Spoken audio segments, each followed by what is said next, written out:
Entonces yo siempre le tenía rencor, yo siempre le tenía mucha ira, le tenía odio. No le veía como un padre, sino que era mi mayor enemigo que tenía aquí. Paul Zapata creció enfrentando la humillación y los continuos abusos psicológicos de su padre.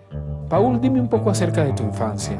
Recuerdo como imágenes sombrías que vivía en un ambiente con un poco de violencia dentro de mi hogar.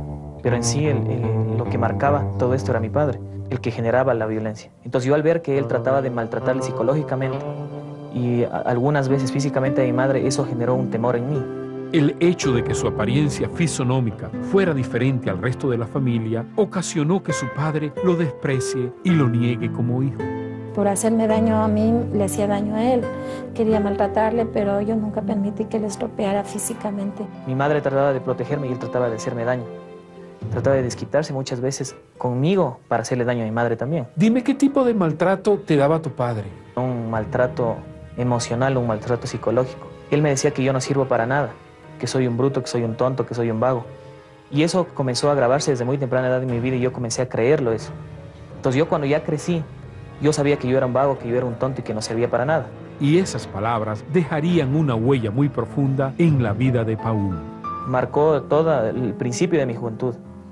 Porque al mismo momento yo me sentía como que no tenía padre y como que era repudiado y rechazado de mi padre toda la vida. Y ya no solo fue un miedo, sino que ya se comenzó a tornar en un rencor.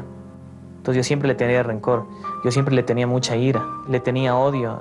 No le veía como un padre, sino que era mi mayor enemigo que tenía aquí. Para escapar de esa cruel realidad, buscó en la calle el afecto que no encontraba dentro de su propio hogar.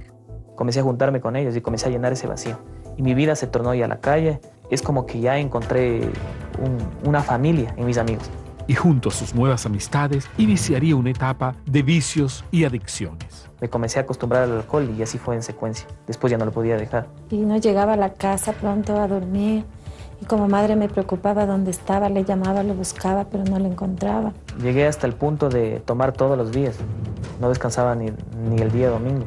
El sistema nervioso me comenzó a afectar demasiado y comencé a volverme un poco agresivo. ¿Del alcohol a qué pasaste, Paul? Marihuana. Y comencé con marihuana, después comencé a consumir más droga, como cocaína. Comencé a probar químicos, comencé a probar mucha cantidad de droga. Al refugiarme en la droga me sentía como aceptado en un grupo, porque ya tenía un grupo. Pero su nuevo estilo de vida y su adicción a las drogas lo conducirían nuevamente a sentirse despreciado y solo. La gente me rechazaba porque mi apariencia física era distinta, porque la sociedad era como que viene el drogadicto, viene el alcohólico. A veces me pasaba de rodillas horas y no me daba cuenta y le imploraba al Señor que cambie ese estilo de vida a mi hijo, porque lo hacía por avergonzarle a su padre y lo único que hacía es hacerse daño a él. O sea, yo tomaba, me descarriaba para que vean las amistades de mi padre y yo de esa manera hacerle daño a él, avergonzarlo, sin darme cuenta que yo era el que estaba cayendo. Entonces él en reiteradas ocasiones me decía, mira, ya está llegando el marihuanero, tu hijo es un alcohólico, bótale de la casa, ya no lo dejes que entre, ya no dejes que la noche venga acá, que se vaya de la casa. Paul creía encontrar en las drogas la única forma de soportar tanta humillación. No conocía otro estilo de vida, o sea, no podía yo estar tranquilo en un lado porque me deprimía. Pasaba el día y yo, cuestión del mediodía, ya comenzaba a consumir alcohol. Al llegar a la tarde ya venía acompañado de droga. Y eso era el pan de cada día. Mi depresión era cada vez más fuerte. Me sentía deprimido, me sentía como que la familia que había encontrado no me llenaba. Entonces llegó el punto que yo dije, me voy a morir. Y pensaba que sería mucho mejor que me muera. Su deseo de encontrar la muerte estaba a punto de convertirse en realidad. Yo recuerdo que entré a un bar, a una discoteca. Recuerdo que estuve con muchos amigos que estaba consumiendo droga y alcohol. Pero una noche él no llegó a dormir toda la noche y pues mi cónyuge me decía que él ya debe estar muerto, que ya no piense en él, que ya le deben haber matado en la calle. Nunca supe qué pasó, pero fue tal paliza que me generaron que pasé en cama un mes y medio, que no pude ver la luz. Los golpes que tenía en la cabeza eran muy intensos, a tal punto que había sangrado uno de los oídos. En ese momento yo pensé que pasaban 2 días, 3 días y ya me moría. Porque incluso yo escuché que el doctor dijo que tenía que estar en cuidado intensivo porque por los golpes de la cabeza me podía dar un derrame cerebral en cualquier momento. Sí, el padre al verle me decía, tu hijo esta noche se muere, tu hijo ya no va a vivir. Y yo le decía, él va a vivir. ¿Qué tanto dolor y amargura al ver el corazón de los niños y adolescentes que no reciben afecto de sus padres? ¿Qué tanto daño se les hace hasta el punto de convertirlos en personas improductivas e insociables? Después de una breve pausa, veremos la segunda parte de esta dramática historia. Así que, por favor, permanezcan en nuestra sintonía. Pero me faltaba algo y en esta soledad quería El seguir. día de Paul Zapata lo había conducido a situaciones de peligros muy extremas. A él le importaba poco su vida, ya que a su propio padre tampoco le había importado. Así que él continuó con su desenfreno, siguiendo la voz de sus propios razonamientos. Veamos hasta dónde llegó. Cansada de los constantes maltratos de los cuales eran víctimas, la madre de Paul tomaría una decisión radical.